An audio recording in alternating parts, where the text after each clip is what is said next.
There's a story you tell yourself when the world blows up in your face. There's no way you could have seen it coming. No one could have, so there was no way to stop it. This is what lets you sleep at night. But go back in your mind to before it all happened. Replay it in your head, except this time, maybe you'll see it. Something small, out of place. Maybe it's just a single thread, but it's the truth. Nobody saw it coming when they arrived. An alien race known as the Covenant. Before 2552, there was no way anything like that could ever happen on Earth. On one of those distant planets in the Outer Colonies? Maybe. But an attack on Earth? Couldn't happen. Until it did. It's called glassing. Covenant warships rain plasma down on a planet until everything and everyone on the surface melts. Usually it's complete world destruction. Earth only got a taste. The prolonged orbital bombardment destroyed East Africa, killing millions before it ended. None of us were safe anymore. But something else happened that day too. Or someone.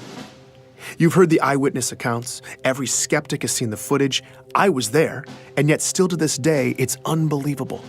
A massive man in green armor appeared seemingly out of nowhere in New Mombasa, performed superhuman feats to single-handedly repel a global invasion and then disappeared? This was the Master Chief.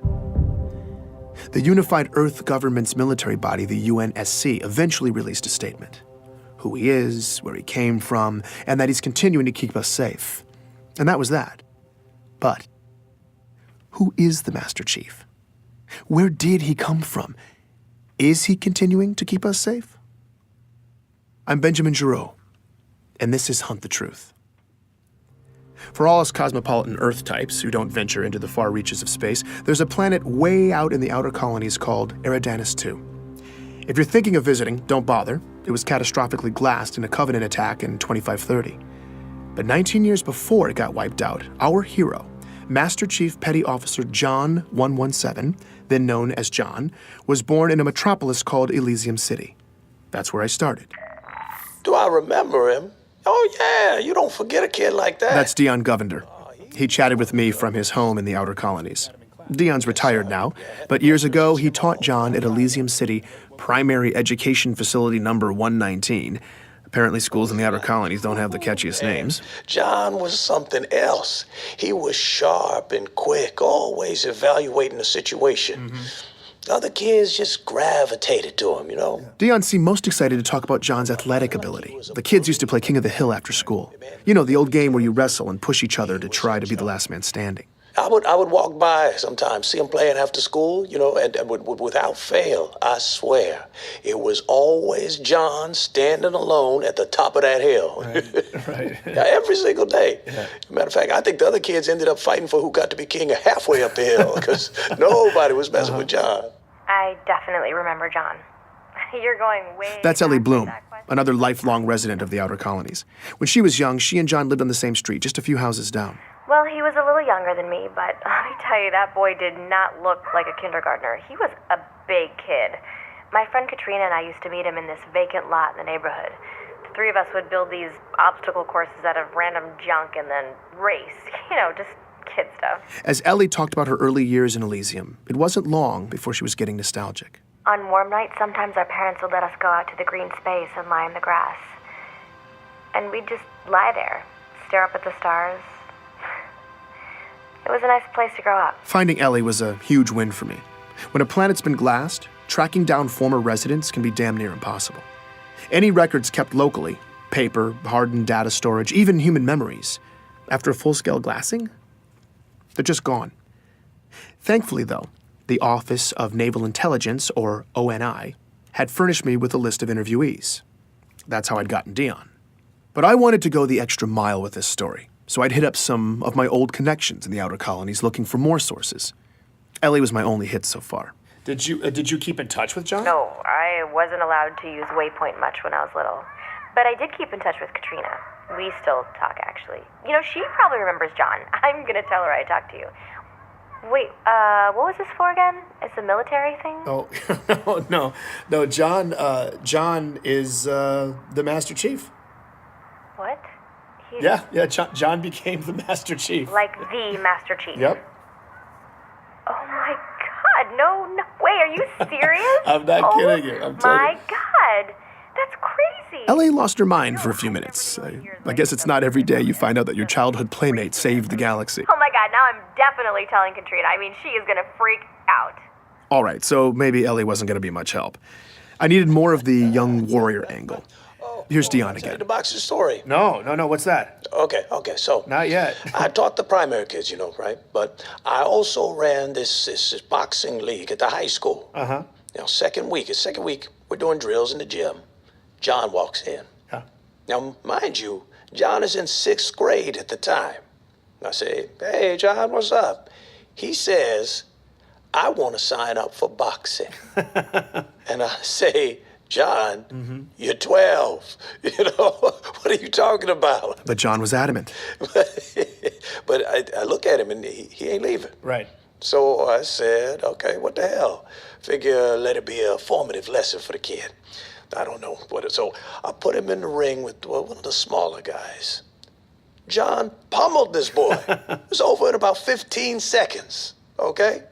So, all right. Well, I put him in with this bruiser. Now, a real good fighter. Yeah. Okay? Good fighter. 2 punches. John laid him out. 12 years old. I liked talking to Dion. He was warm and funny in that grandfatherly memory lane kind of way. I realized I'd gotten lost in it all when the narrative took a dark turn. But then, one week, John just didn't show up. It was 25-24. John was 13. That's when the nightmare of the insurrection that had been plaguing the Outer Colonies finally landed on John's community. Under pressure from UNSC troops, the rebels were on their last leg, desperately seizing territory in the region and launching paranoid inquisitions to find spies. Civilian abductions and interrogations became commonplace. They would just, question you.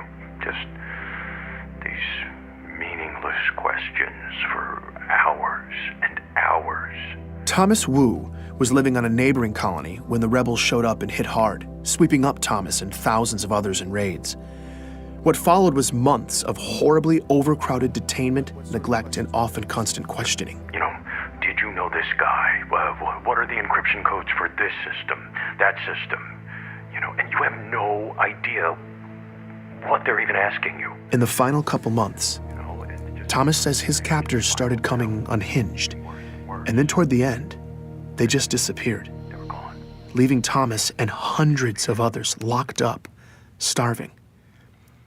I don't want to play this part of the interview, but I'll tell you, it got bad.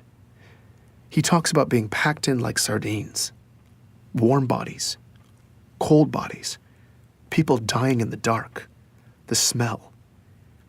He doesn't know how long it lasted, maybe weeks, but Thomas and many others survived. They made it out. Well, we helped each other. We looked out for each other. And I mean that was the only way. We made it through to the liberation, and then we left. We never looked back. When I asked him where the survivors relocated to, Thomas began to list off which cities were safe for refugees at the time. Decades later, he can still recite them all from memory. I asked about John's hometown. Perth City. What about Elysium City? No. Insurrectionist cesspool. Yeah, no, they got it bad there. Dion Govender confirms this. In Elysium City, people just disappeared back then. Just happened. Once the insurrectionists took over, whole neighborhoods just got scooped up.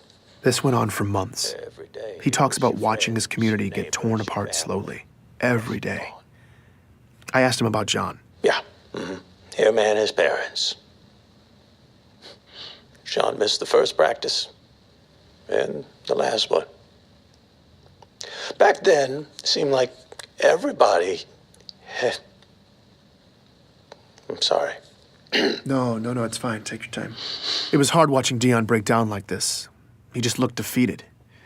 These kinds of interviews are brutal. I wanted to comfort him, but it just felt condescending. Like I have any idea what it was like for him. So we were quiet for a bit. Before we ended, though, he said this. I think that if anything good can be said to have come from all of this, It's that everyone who went through it can know that their struggle wasn't for nothing. When you have a young man who can rise up from something like this and do what John has done, he honors all of us. Dion believed in John, the way the rest of us believe in the Master Chief. He made it seem like this tragedy that shaped him was almost necessary. I certainly felt like I had the proper beginnings to a hero's origin story. The story made sense, it felt right. Sometimes you have to go back, though. Look again, because maybe you'll see something small, out of place, that single thread. Later that evening, after my interview with Dion, I was pretty drained, so I spent some time sifting through a bunch of file boxes. I'd paid this scavenger in the Outer Colonies to dig around and send over any Elysium City documents she could find. The only local government records left were hard copies, but I took them anyway. I was sorting through a messy box of local census registries when I stumbled across John's name. One line of basic information, printed out in black and white. That's when I saw it. A single letter next to his name. D. I was staring at an official document that said quite plainly that in 2517, John died at 6 years old. Please join me for the next episode of Hunt the Truth.